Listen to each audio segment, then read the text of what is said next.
Ce samedi matin, ce petit village de Bourgogne semble endormi sous la neige.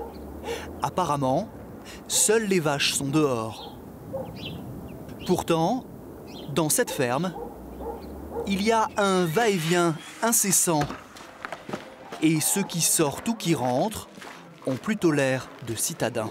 On vient chercher un petit peu notre colis, notre commande. Voilà. Et cette commande, la voici. C'est tout mis sous vide. C'est un gros carton de viande que leur a préparé Monsieur Baudot. Depuis mercredi, on a tout mis sous vide. Voilà, donc il y a le filet mignon. Hein. Là, c'est le paleron. Et puis ça, c'est le filet de bœuf. Hein. Voilà. Des belles pièces. Hein. Et le monsieur qui vend, c'est aussi le monsieur qui produit. Il est éleveur. 13, 15, 20 et 30, 50. Voilà, messieurs, dames. Une fois par mois, il ouvre les portes de son exploitation pour vendre l'un de ses animaux découpés en petits morceaux. Toute la journée, ça ne va pas désemplir. Car chez Monsieur Baudot, ces pièces de bœuf sont vendues 30% moins cher que chez le boucher ou dans les grandes surfaces. Et pour les clients, c'est une aubaine. On sait ce qu'on mange, quoi. Je veux dire, c'est pas une filière traditionnelle avec grande surface, viande importée, etc. Cette viande, elle sort de la ferme là, juste à côté. Donc c'est intéressant. Au moins, j'ai de la qualité, je sais ce que je mange. Je me fais plaisir. Mais le plus heureux dans l'affaire, c'est Monsieur Baudot. En une journée, il aura vendu 2 bêtes, 500 kilos de viande et encaissé 6 000 € de recettes. Si on fait ça, c'est bien parce que la marge, quelque part, la marge, on cherche à la garder nous, au lieu de la partager avec d'autres qui sont des intermédiaires. Voilà. Donc, on préfère, nous, avoir ce genre d'activité aujourd'hui qui conforte l'exploitation parce que cette marge, on va la garder pour l'exploitation.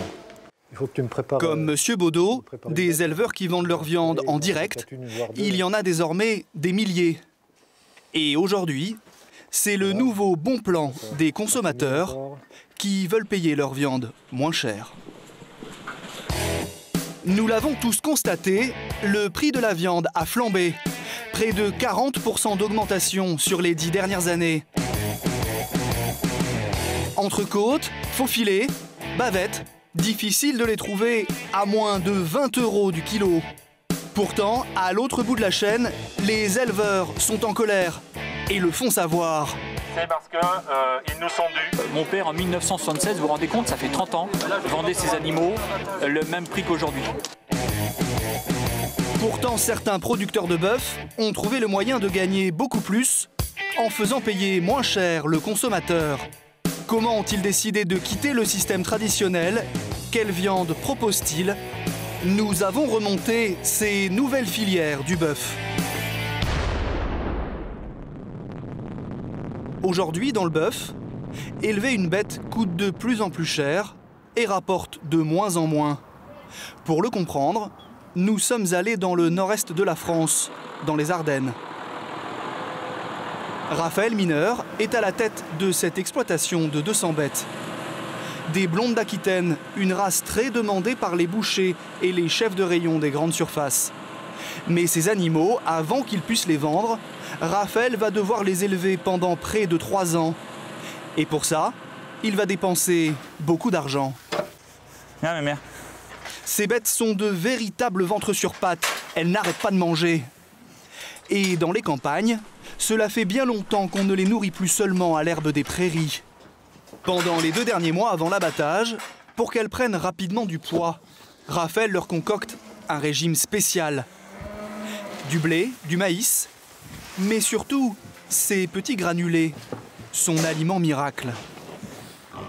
C'est à base de céréales, de soja, de colza, et ça apporte, ça équilibre la ration, ça apporte des protéines.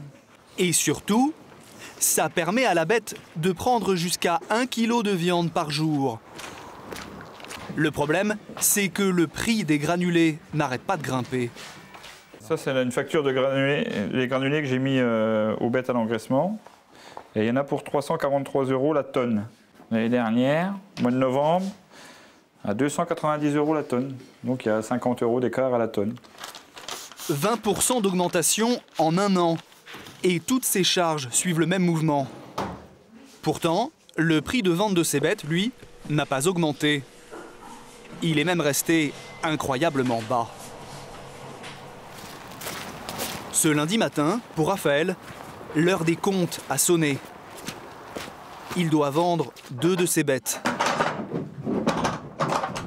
Et ça va se passer à une vingtaine de kilomètres de chez lui, à Rethel, sur l'un des plus gros marchés aux bestiaux de France.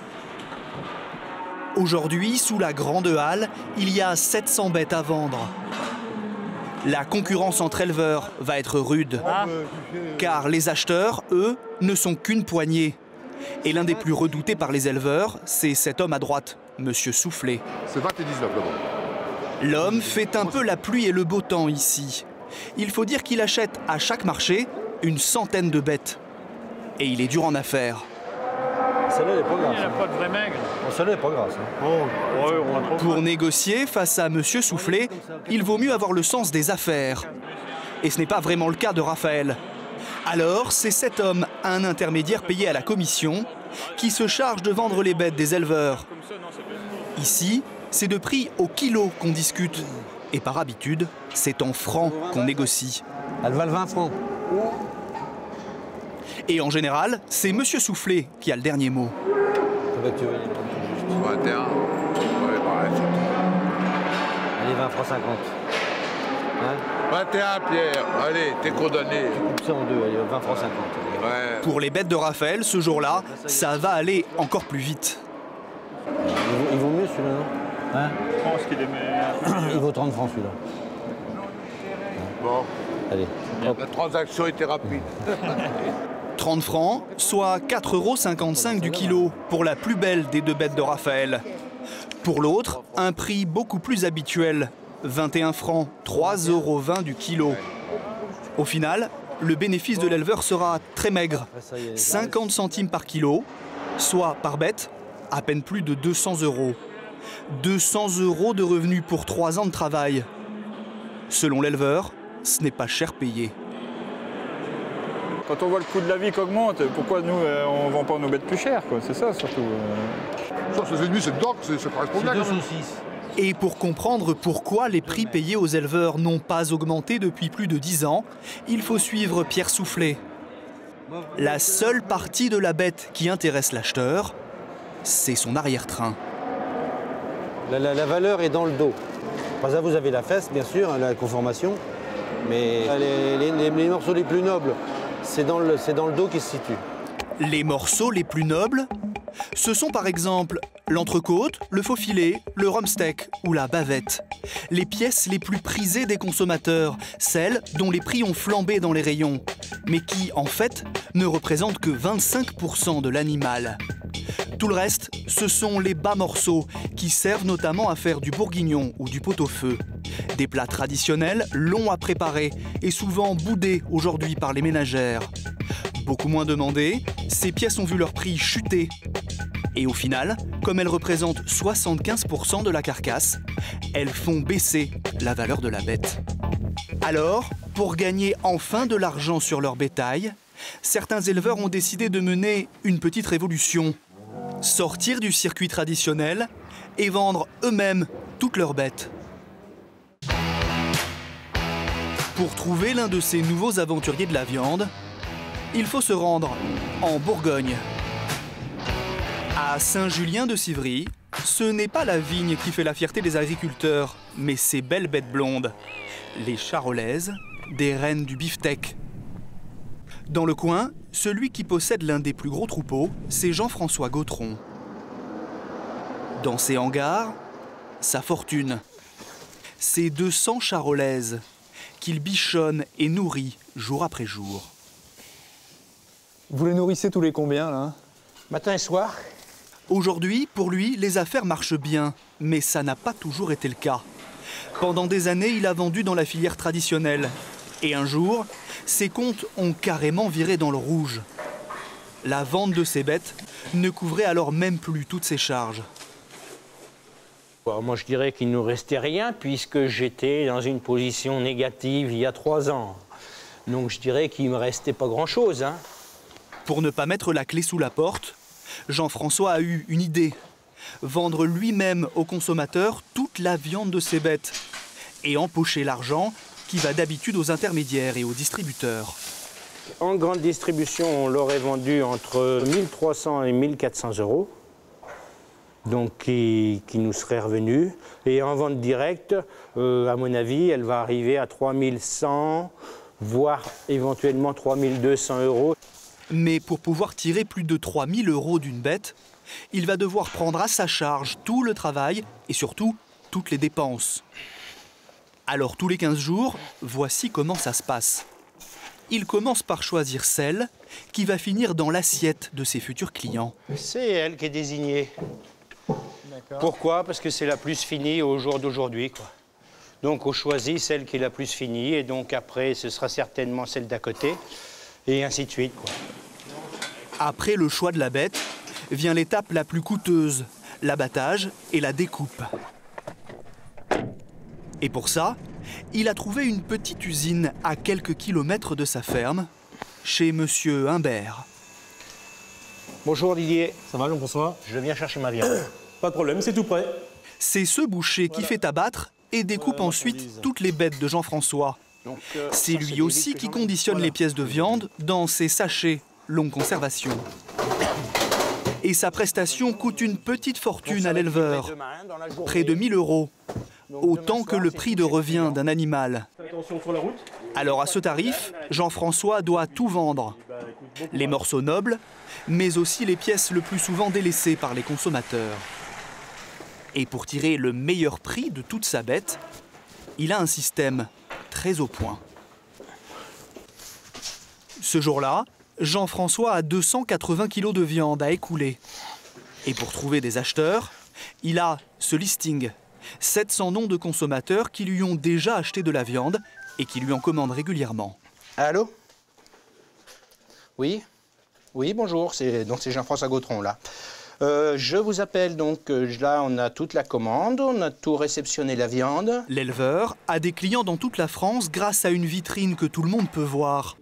Son site internet.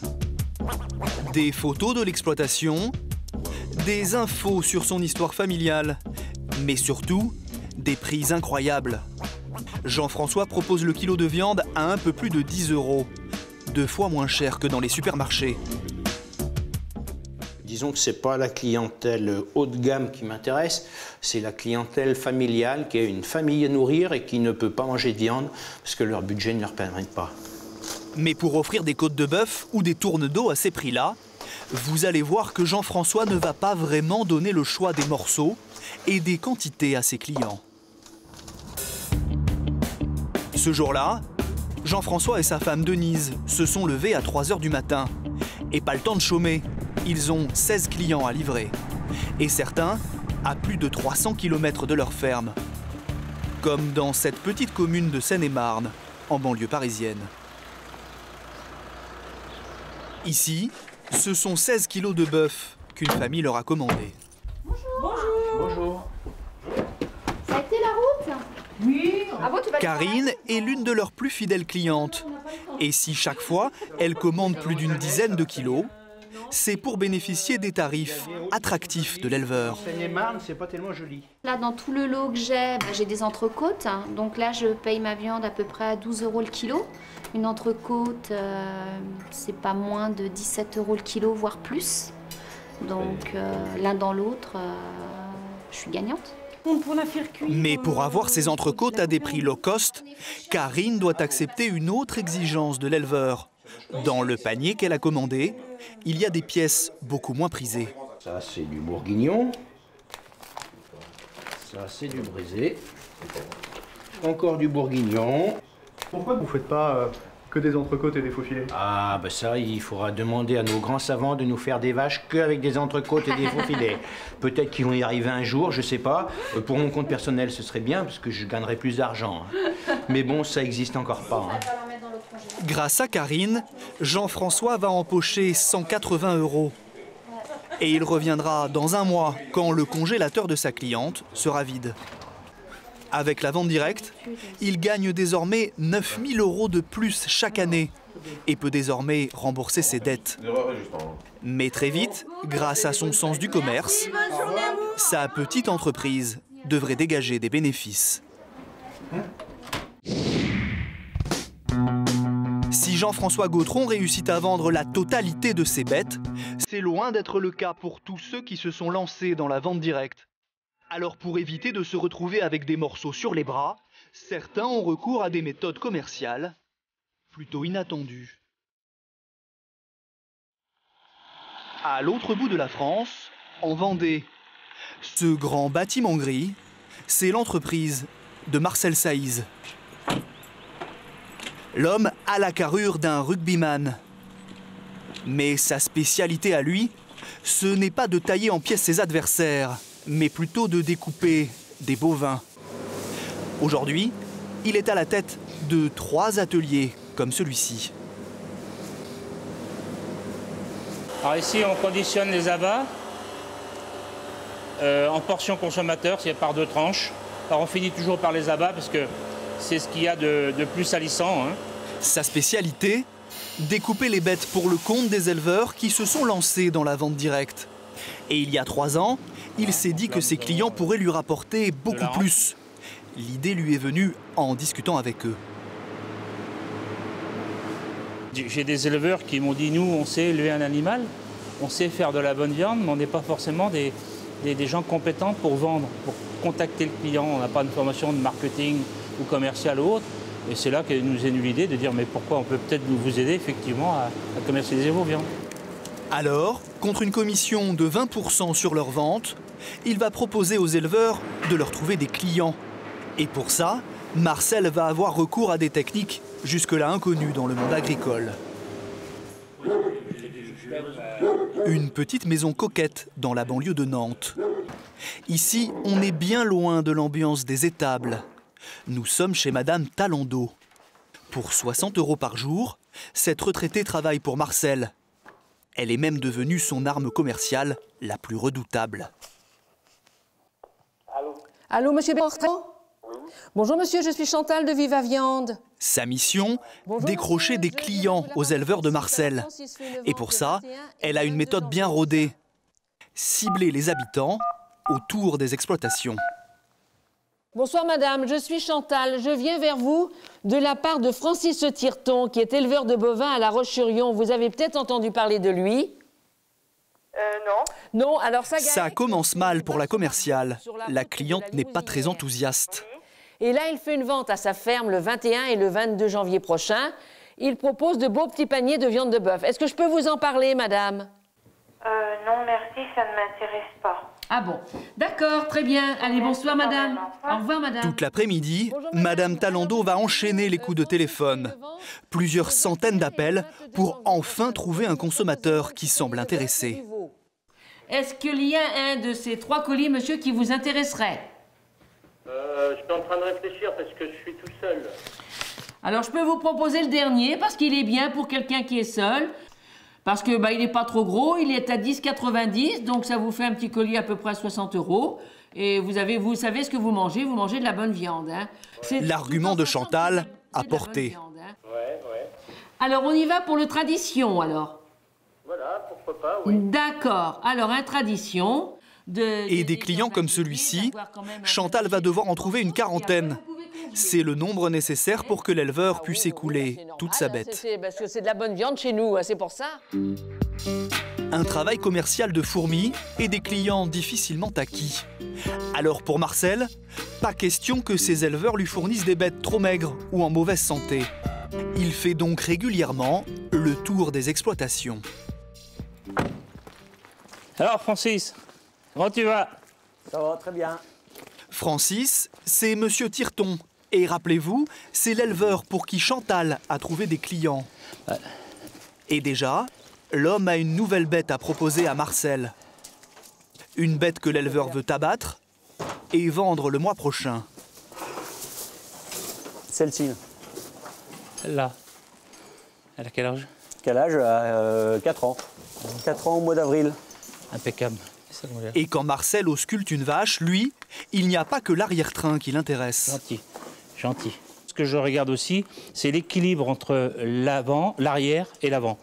Car une bête trop développée de l'avant, c'est plus de bas morceaux à écouler.